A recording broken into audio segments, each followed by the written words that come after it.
Good morning. कक्षा 8 में प्रश्नावली 3.3 में अपन देखेंगे आज प्रश्न नंबर 9 और इसमें देखेंगे कि अज्ञात राशियों का मान किस प्रकार से ज्ञात किया जा सकता है। तो देखिए, दी गई आकृति RIS के और CLU और E दो समांतर चतुर्भुज हैं। अब समांतर चतुर्भुज के आपको गुणधर्म पता होना चाहिए। अगर समांतर चतुर्भुज के गुणधर्म को आपने को पता है तो इस अज्ञात राशि का मान ज्ञात किया जा सकता है। और इसी प्रश्न में कह रखा है कि x का मान ज्ञात करो, x का मान ज्ञात करो। अब इस x का मान ज्ञात करने के लिए देखिए क्या करना पड़ेगा। मैं इस आकृति को दो बराबर भागों में बांटता हूँ और दो बराबर भागों में बांट करके ये तो है RIS के और ये समांतर चतुर्भुज है CLU और E। सही। अगर मैं x का मान ज्ञात कर लूं, क्योंकि मेरे पास में 120 डिग्री का k का मान है और इधर 70 डिग्री का मान है। इधर तो चलो मान लो समांतर चतुर्भुज में सब कोण बराबर होते हैं, 70 डिग्री का कोण तो कहा जाएगा। चलो मानते हैं कि का 70 डिग्री का आ जाएगा। लेकिन हमारे पास में r का यदि मान आ जाए तो s का मान आ सकता है। तो r का मान तो निकाल लेंगे, समांतर चतुर्भुज के सभी जो सम्मुख कोण होते हैं वो बराबर बराबर होते हैं। तो चलो r का मान निकाल लेंगे। जैसे ही r का मान आया s का मान आएगा, s का मान यहाँ आ जाएगा। अब आपको पता है EOS एक त्रिभुज है, इस त्रिभुज में दो कोण तो अपने पास में आ जाएंगे, तीसरा कोण अज्ञात मान आ जाएगा, क्योंकि त्रिभुज के तीनों कोणों का योग कितना होता है 180 डिग्री 180 डिग्री। तो पहले E का मान निकाल दो और फिर S का मान। E का मान तो ज्ञात होगा CL इस त्रिभुज से CLU से और S का मान होगा RIS के वाली त्रिभुज से। तो RIS के वाली चतुर्भुज से पहले S का मान ज्ञात करो। अपने पास में एक एक कोण दे रखा है दोनों समांतर चतुर्भुजों में, तो अज्ञात राशि को ज्ञात करेंगे। देखो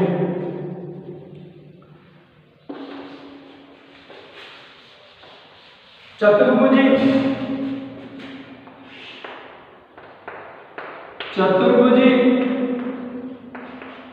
RIS के में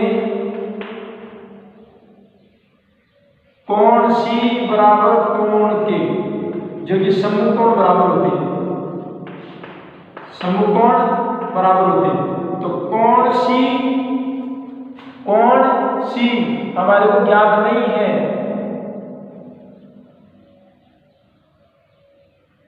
सॉरी, कोण I की बात हो, कोण C नहीं,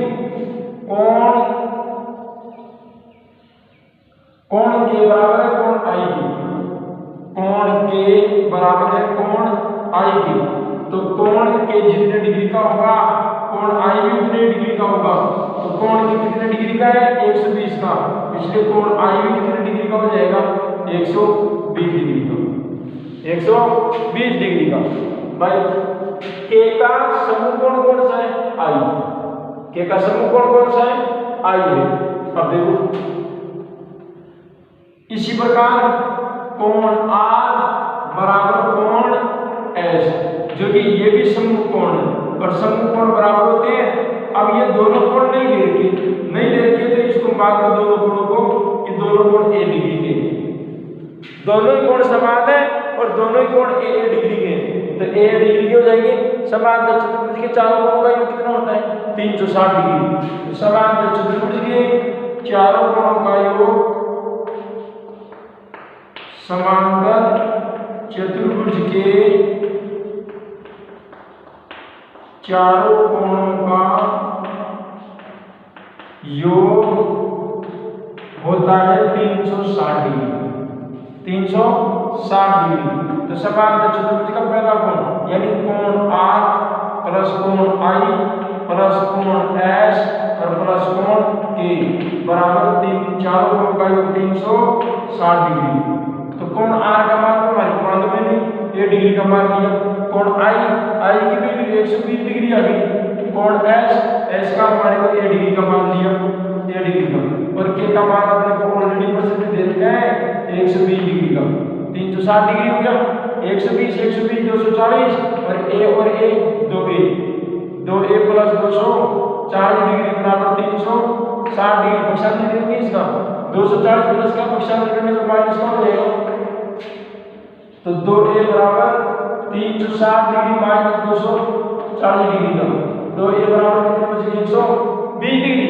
ये दो 84 के गुणा में पक्षांतर करने के बाद में 120 भाग 2 a बराबर 60 डिग्री।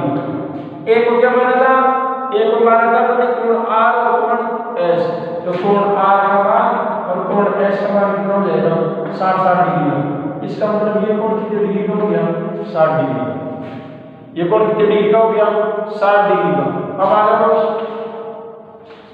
C L U और E में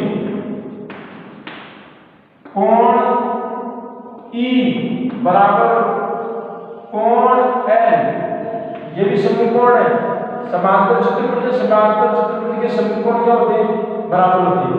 तो कोण E कोण L का मान कितना है 70 डिग्री का, ये भी कितने डिग्री का हो जाएगा 70 डिग्री का। चलो इस त्रिभुज में दो कोण तो आ गए, कौन से त्रिभुज में EOS, EOS में दो कोण आ गए, तीसरा कोण क्या बना जाएगा। त्रिभुज के तीनों कोणों का योग कितना होता है 180। तो देखो त्रिभुज EOS में कोण E प्लस कोण O प्लस कोण S बराबर तीनों कोणों का योग 180 डिग्री। तीनों कोणों का योग 180 डिग्री। कोण E का मान कितना है 70 डिग्री, कोण O का मान 80 डिग्री और कोण S का मान 60 डिग्री बराबर 180। 130 डिग्री प्लस x बराबर 180 डिग्री, तो x बराबर 180 डिग्री माइनस 130 डिग्री, तो x बराबर 50 डिग्री बच जाएगा। तो x की वैल्यू कितनी आ जाएगी 50। यानी समांतर चतुर्भुज के ये जो भुजाएं हैं, ये जो भुजाएं को काटने पर यहाँ पर देखिए एक x नाम का एक कोण बनता है। अब आप चाहो तो ये कोण भी ज्ञात कर सकते हो, ये कोण भी ज्ञात कर सकते हैं आराम से। जो कोण ये आकृति के वही कोण इस आकृति के होंगे सामने वाली त्रिभुज की। तो इस प्रकार से इस x का मान अपने को ज्ञात करना था। अब इस प्रश्न में देखने वाली बात जो थी वो ये थी कि समांतर चतुर्भुज में सम्मुख कोण, सम्मुख भुजाएं। अब इतने जो अपने सवाल किया उसमें तो अपने क्या होता था विकर्ण खेलते थे, विकर्ण के हिसाब से ज्ञात राशि ज्ञात कर लेते थे। लेकिन यहाँ पर विकर्ण भी नहीं है, यहाँ पर तो भुजाएं प्रतिच्छेद करती है। यहाँ पर क्या प्रतिच्छेद करनी है, भुजाएं प्रतिच्छेद करती है। तो भुजाओं की स्थिति में भी आप अज्ञात राशि ज्ञात कर सकते हैं।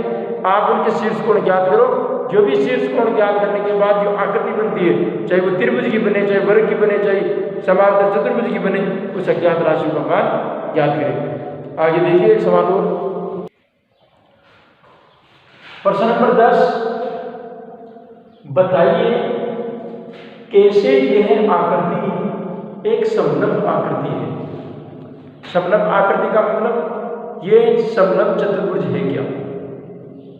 तो यह आकृति समलंब आकृति है क्या, इनकी कौन सी दो भुजाएं समांतर है, इसकी कौन सी दो भुजाएं समांतर है वो देखो। पहली बात, यह आकृति जैसा आप देखते हैं इसमें दो कोण दे रखे हैं, ये कोण से कोई मतलब नहीं है। और अगर ज्ञात कोण ज्ञात करने के लिए भी नहीं बोला अपने को, तो ये कहा है कि ये कोण समलंब है, ये आकृति समलंब है या नहीं है, केवल अपने को इतना सा बताना है।